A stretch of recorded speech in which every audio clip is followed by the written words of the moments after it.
Howrah city পুলিশের পক্ষ থেকে আপনাদের জানানো হয়েছে যে মহামান্য কলকাতা হাইকোর্টের ডিভিশন বেঞ্চের নির্দেশ মতো এখানে উত্তেজনা ছড়াচ্ছে। আমি এই মুহূর্তে রয়েছি হাওড়া ময়দানে। সেই হাওড়া ময়দানের ছবিটা তোমাকে দেখাবো। পার্থপ্রতিম রায় তোমাকে যেটা দেখাচ্ছে, দেখো এখানে যারা মহিলা বিক্ষোভকারী যারা এসেছিলেন এখানে তারা পুলিশকে উদ্দেশ্য করে শাখা পলা ছুরি তারা দেখাচ্ছেন। তারা বলছেন যে পুলিশের তরফে কোন রকম ব্যবস্থা গ্রহণ করা হয়নি। এই যে অভয়ার যে মৃত্যুর 1 বছর ঘুরল, তারপরেও এই যে পুলিশ প্রশাসনের ভূমিকায় তারা ক্ষুব্ধ হয়ে তারা পুলিশকে, তুমি দেখতে পাচ্ছ শাখা পলা তারা দেখাচ্ছেন। এই বিক্ষোভকারী আন্দোলনকারীরা যখন এই হাওড়া ময়দানের কাছে আসে ঠিক তখনই পুলিশের তরফে এখানে অনবরত তাদেরকে নিষেধ করা হয় যেন কোনো রকম ভাবে তারা এই ব্যারিকেড না টপকান। কিন্তু আমরা যেটা দেখতে পেলাম যে এই আন্দোলনকারীরা এই ব্যারিকেডের মাথায় উঠে পড়ে, তাদের হাতে জাতীয় পতাকা ছিল এবং উই ওয়ান্ট জাস্টিস থেকে অন্যান্য যারা প্ল্যাকার্ড নিয়ে তারা এখানে একেবারে চলে আসেন এবং তারপরই পুলিশের তরফে একেবারে আরো অতি তৎপর হয়ে যায় এবং তারা দেখতে পাওয়া যায় যে এই যে ব্যারিকেড রয়েছে সেই লোহার ব্যারিকেডকে তারা, যে লোহার গার্ডরেল রয়েছে সেই গার্ডরেল দিয়ে তারা ভাঙার চেষ্টা করে। তারপরেই কিন্তু পুলিশের তরফে তুমি দেখতে পাচ্ছ যে একেবারে যে লোহার ব্যারিকেড, সেই ব্যারিকেডের অপর প্রান্তেই প্রচুর পুলিশ এখানে মোতায়েন রয়েছে। আপনারা যে কোনো আন্দোলন শান্তিপূর্ণভাবে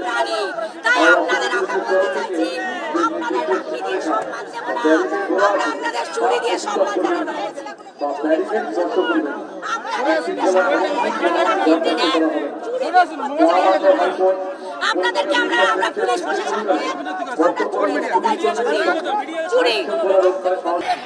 কাকে বাদ দিয়েছে? সাধু সন্ত মহিলা শাখা পলা ভেঙেছে, জাতীয় পতাকা ছিঁড়েছে। কি করেনি মনোজ বার্মার পুলিশ? কি করেনি বলুন? একটাও বিজেপি ঝান্ডা নেই। আমরা এসেছি গণতান্ত্রিক অধিকার প্রয়োগ করতে।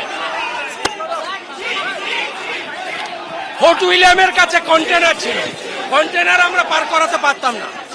ওই পর্যন্ত অ্যালাউ করলে কি ছিল? মাঝ রাস্তায় প্রভোগ করে মারলো। 100-র বেশি ইঞ্জুর, 18 জন হসপিটালাইজ। আমরা রেলের হসপিটালে ঢুকিয়েছি, বিআরসি হসপিটাল।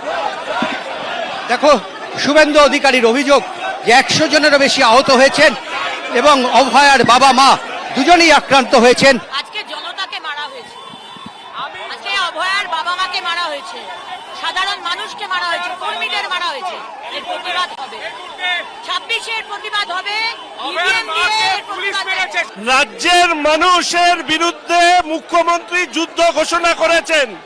অভয়ের অপরাধীদের যদি কেউ আড়াল করে থাকে সেটা মমতা ব্যানার্জি, এবং মমতা ব্যানার্জি এটা জেনে রাখুন, আপনি অভয়ের অপরাধীদের আড়াল করার জন্য দোষী, আপনাকে শাস্তি বাংলার মানুষ দেবে। বিরোধী দলনেতাও আক্রান্ত, অভয়ের মা বাবা আক্রান্ত। এটা হচ্ছে পশ্চিমবঙ্গ। সারা দেশের মানুষ দেখুন যে লেডি কিমের রাজত্বে এখানে মানুষ ন্যায় বিচারের জন্য পথে নামলে পুলিশকে দিয়ে, দুষ্কৃতীদেরকে দিয়ে আক্রমণ চালানো